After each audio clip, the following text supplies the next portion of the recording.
नमो गणाधिपाय ते त्वया जगद्विनिर्मितं निजेच्छया च पाल्यते धुनावशेतवस्थितम्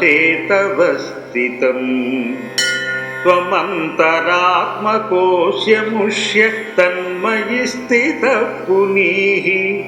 मां जगत्पतेऽम्बिका तनूज नित्यशाङ्करी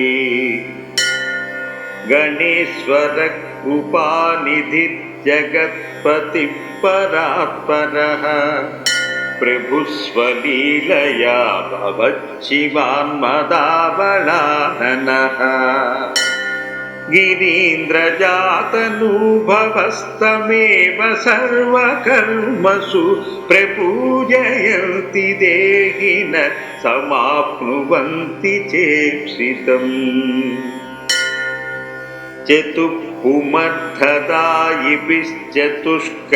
चतुःपुमर्थदायिभिश्चतुष्करैर्विलम्बिना सहोदरेण सोदरेण पद्मजाण्डसन्ततिः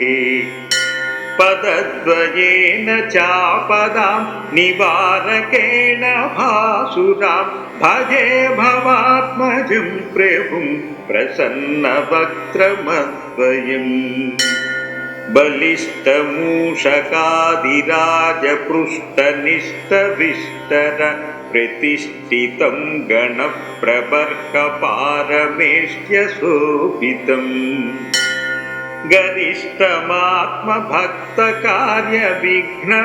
गरिष्ठमात्मभक्तकार्यविघ्नवर्गभञ्जने पतिष्ठमाश्रितावने भजामि विघ्ननायकम्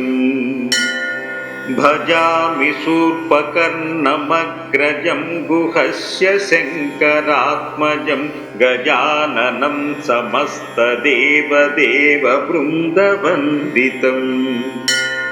महान्तराय शान्तिदं मतिप्रदं मनीषिणां गतिं श्रुतिस्मृतिस्तुतं गणेश्वरं मदीश्वरम् यदङ्घ्रिपल्लवस्मृतिर्निरन्तराय सिद्धिदा यमेव बुद्धिशालिनः स्मरन्त्यहर्निशं हृदि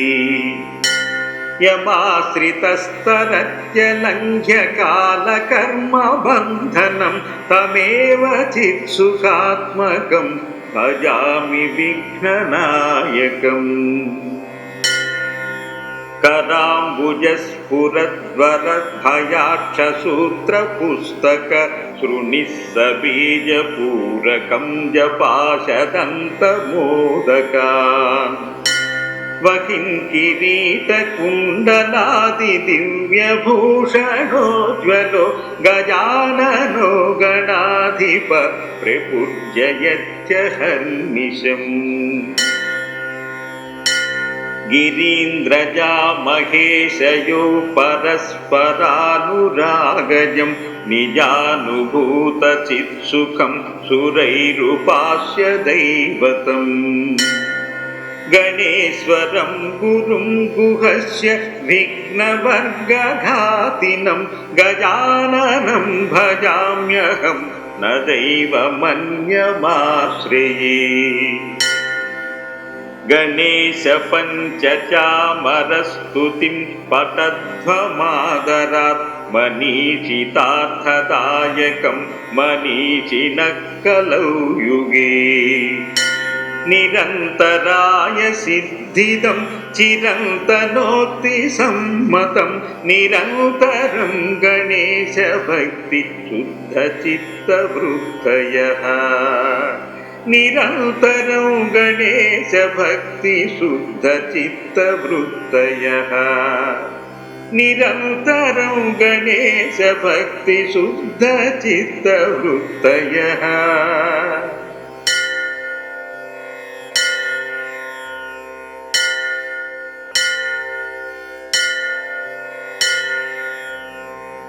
नमो गणाधिपाय ते त्वया जगद्विनिर्मितं निजेच्छया च पाल्यते धुनावशेतवस्थितम् त्वमन्तरात्मकोऽस्यमुष्य तन्मयि स्थितः पुनीः मां जगत्पतेऽम्बिका तनूज नित्यशाङ्करी गणेश्वरः कृपानिधिर्जगत्पतिः परात्परः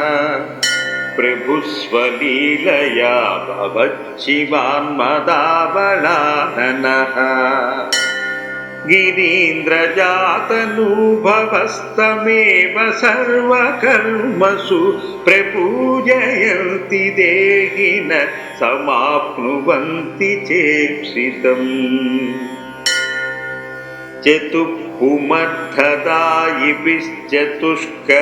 चतुःपुमर्थदायिभिश्चतुष्करैर्विलम्बिना सहोदरेण सोदरेण पद्मजाण्डसन्ततेः पदद्वयेन चापदां निवारकेण भासुरां भजे भवात्मजं प्रभुं प्रसन्नवक्त्रमद्वयम्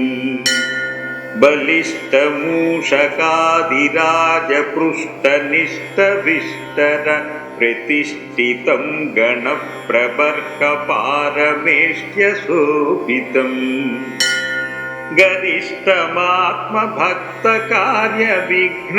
गरिष्ठमात्मभक्तकार्यविघ्नवर्गभञ्जने पटिष्ठमाश्रितावने भजामि विघ्ननायकम् भजामि शूर्पकर्णमग्रजं गुहस्य शङ्करात्मजं गजाननं समस्तदेवदेववृन्दवन्दितम्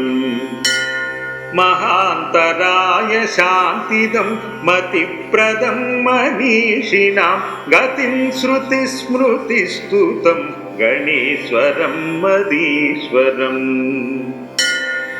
यदङ्घ्रिपल्लवस्मृतिर्निरन्तराय सिद्धिदा यमेव बुद्धिशालिनः स्मरन्त्यहर्निशं हृदि यमाश्रितस्तरत्यलङ्घ्य कालकर्मबन्धनं तमेव चित्सुखात्मकं भजामि विघ्ननायकम् कराम्बुजस्फुरद्वरद्भयाक्षसूत्रपुस्तक शृणिस्सबीजपूरकं जपाशदन्तमोदकान् वहिं किरीटकुण्डलादिदिव्यभूषणोज्ज्वलो गजाननो गणाधिप प्रपूज्ययत्यहर्निशम् गिरीन्द्रजा महेशयो परस्परानुरागजं निजानुभूतचित्सुखं सुरैरुपास्य दैवतम् गणेश्वरं गुरुं गुहस्य विघ्नवर्गघातिनं गजाननं भजाम्यहं न दैवमन्यमाश्रये गणेशपञ्चचामरस्तुतिं पठध्वमादरात् मनीषितार्थदायकं मनीषिणः कलौ युगे निरन्तराय सिद्धिदं चिरन्तनोक्तिसम्मतं निरन्तरं गणेशभक्ति शुद्धचित्तवृत्तयः निरन्तरं गणेशभक्ति शुद्धचित्तवृत्तयः निरन्तरं गणेशभक्ति शुद्धचित्तवृत्तयः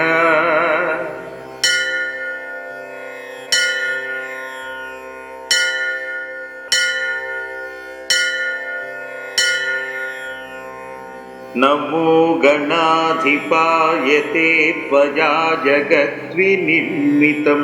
निजेच्छया च पाल्यते धुनावशेतवस्थितम् त्वमन्तरात्मकोऽस्यमुष्य तन्मयि स्थितः पुनीः मां जगत्पतेऽम्बिका तनूज नित्यशाङ्करी गणेश्वरः कृपानिधिः जगत्पतिः परात्परः प्रभुस्वलीलया भवच्छिवान्मदाबलाननः गिरीन्द्रजातनुभवस्तमेव सर्वकर्मसु प्रपूजयन्ति देहिनः समाप्नुवन्ति चेप्सितम्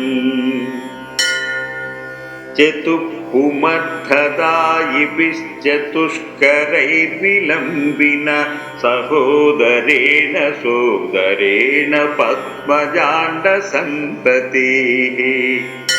पदद्वयेन चापदां निवारकेण भासुरां भजे भवात्मजं प्रभुं प्रसन्नवक्त्रमद्वयम् बलिष्ठमूषकादिराजपृष्ठनिष्ठविष्टर प्रतिष्ठितं गणप्रबर्हपारमेष्ट्यशोभितम्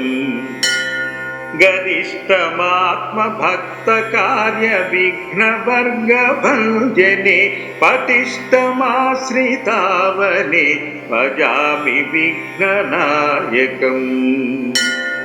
भजामि शूर्पकर्णमग्रजं गुहस्य शङ्करात्मजं गजाननं समस्तदेवदेववृन्दवन्दितम्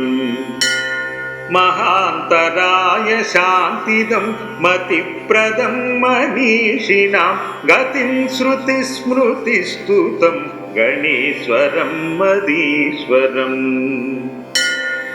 यदङ्घ्रिपल्लवस्मृतिर्निरन्तराय सिद्धिदा यमेव बुद्धिशालिनः स्मरन्त्यहर्निशं हृदि यमाश्रितस्तरत्यलङ्घ्य कालकर्मबन्धनं तमेव चित्सुखात्मकं भजामि विघ्ननायकम् कराम्बुजस्फुरद्वरद्भयाक्षसूत्रपुस्तक शृणिस्सबीजपूरकं जपाशदन्तमोदकान्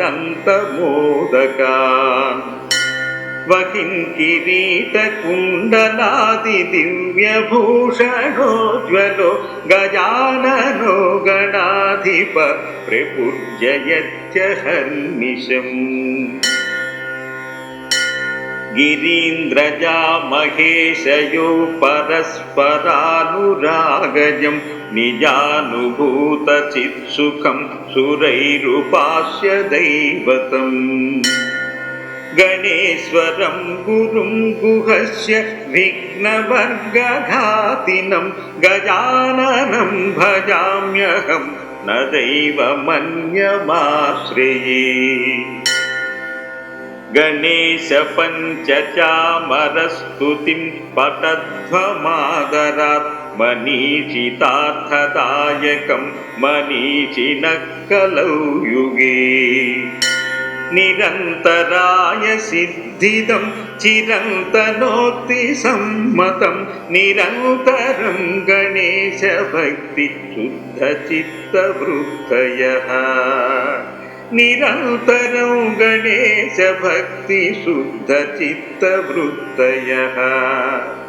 निरन्तरं गणेशभक्ति शुद्धचित्तवृत्तयः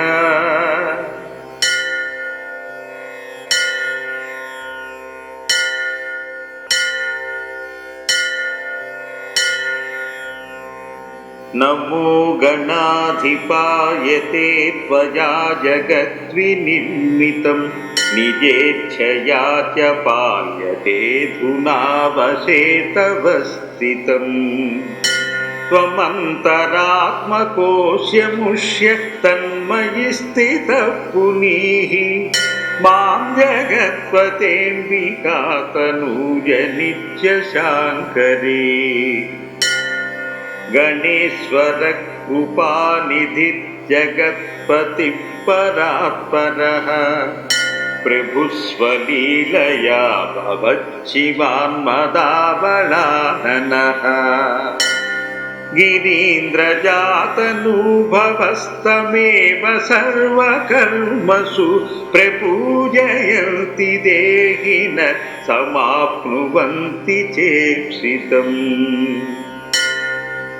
चतुःपुमर्थदायिभिश्चतुष्करैर्विलम्बिना सहोदरेण सोदरेण पद्मजाण्डसन्ततेः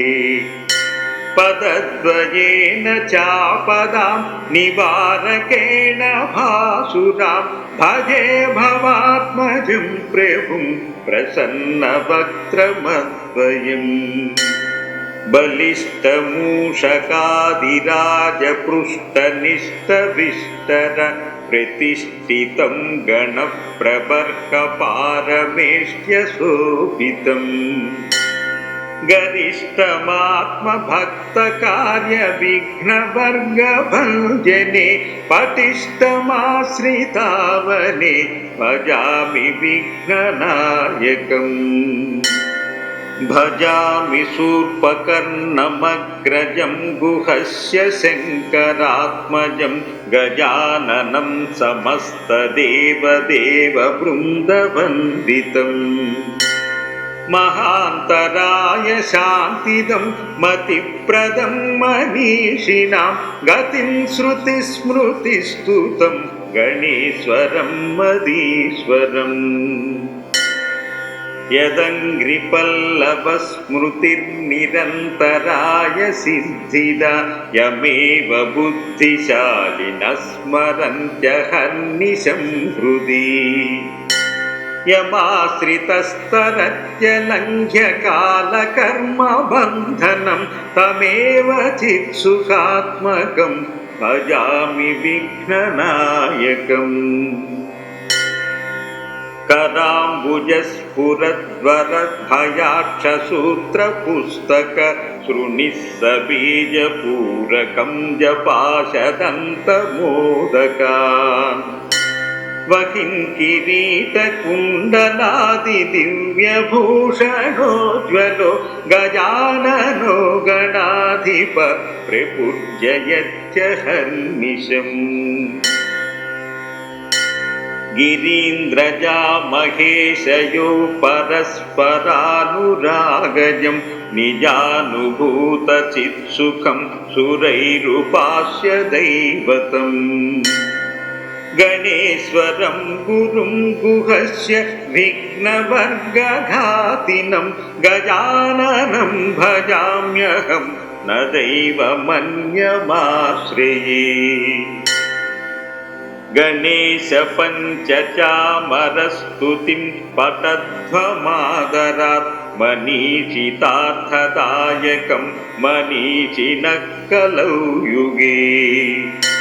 निरन्तराय सिद्धिदं चिरन्तनोक्तिसम्मतं निरन्तरं गणेशभक्ति शुद्धचित्तवृत्तयः निरन्तरं गणेशभक्ति शुद्धचित्तवृत्तयः निरन्तरं गणेशभक्ति शुद्धचित्तवृत्तयः।